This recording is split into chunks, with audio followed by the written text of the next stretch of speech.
The believers are exhausted. They've survived the Great War. They've faced the greatest deceiver, and now they are cornered, preparing for their final prayer. As the Imam steps forward for Fajr, the sky opens. A figure descends, hands resting on two angels, his hair glistening as if water is dripping from it, though it is not wet. This is Isa, son of Mary, peace be upon him, and Dajjal's time is over.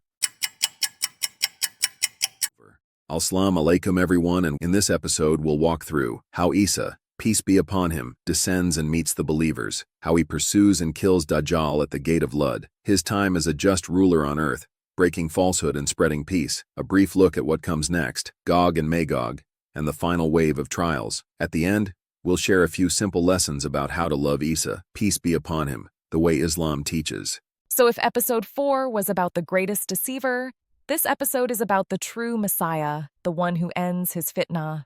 After Dajjal's chaos, the believers gather in Ash-Sham, the region of Syria. Their leader, many scholars say al-Mahdi, is about to lead them in Fajr prayer. Then, as described in authentic narrations, Isa, peace be upon him, descends near a white minaret to the east of Damascus, supported by two angels. His appearance is specific in the hadith. He has a moderate complexion, between reddish and white. His hair is straight, as if dripping with water, though no water falls. He wears two garments dyed slightly yellow or reddish. It's not a cartoon miracle. It's a real human being, the same prophet Allah raised up, now returning at the exact moment the Ummah needs him most. So he comes down while the believers are literally lined up for Salah.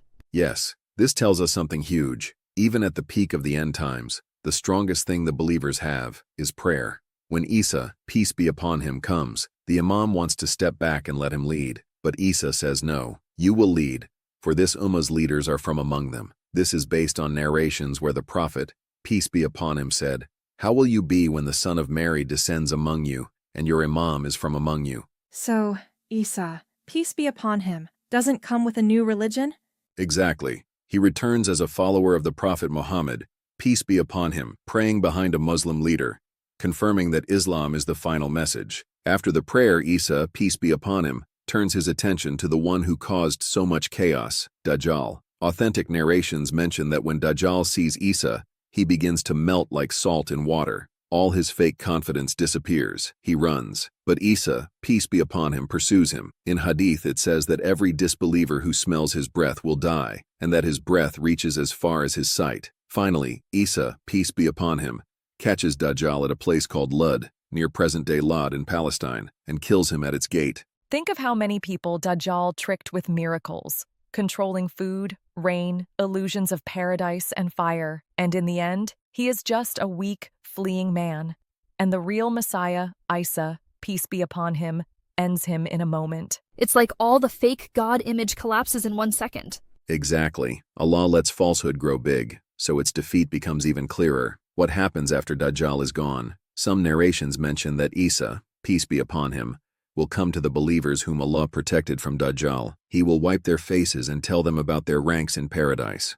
Imagine surviving the hardest trial in history, and then a prophet of Allah, the son of Mary, peace be upon him, comes to you, wipes away your fear and your tears, and says, "Here is what Allah has written for you in Jannah." That's beautiful. Like a reward before the real reward.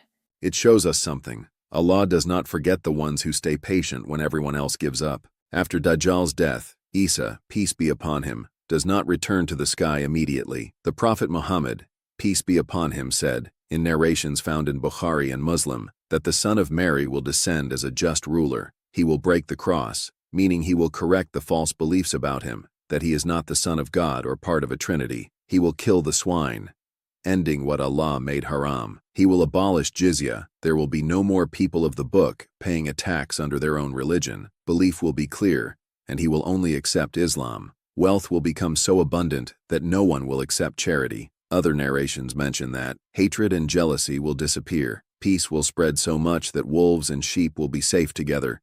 Children will play with snakes without harm, and weapons will be laid down. This is not fantasy. This is a glimpse of what Earth looks like when guidance is followed and falsehood is removed. So the world finally sees who Isa, peace be upon him, really is, not as painted in stories and movies, but as Allah's servant and prophet. Yes, and the people of the book, Jews and Christians, who are alive in that time, will believe in him correctly before his death, as the Quran mentions. But even this golden period is not the end of the story. After Dajjal is killed and justice spreads, Allah reveals to Isa, peace be upon him, something terrifying. He informs him that Gog and Magog, Ya'juj and Ma'juj, have been released, creatures of mine that no one can fight. At that point, Isa, peace be upon him, doesn't gather an army to fight them. Instead, he takes the believers with him and seeks refuge on a mountain, traditionally mentioned as Mount Tur. Gog and Magog spread across the earth in huge numbers, corrupting and consuming everything they can. But their full story is for the next episode. So even after the happy part, more tests come. That's how this dunya is. Even when it's peaceful for a while, it's never the final home. Jannah is. Before we end, 3 small lessons from Isa's return. Love Isa, peace be upon him, the Islamic way. We honor him as a mighty prophet, born miraculously, the Messiah, but not as God or the Son of God.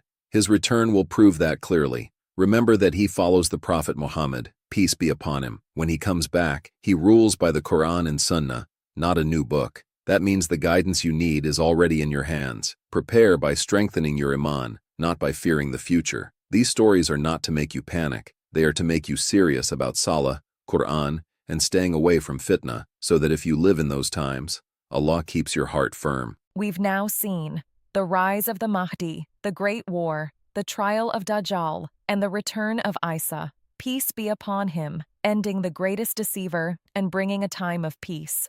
But the signs of Qiyamah are not over. After Dajjal falls, a new storm rises, Gog and Magog, a flood of chaos that no army can stop.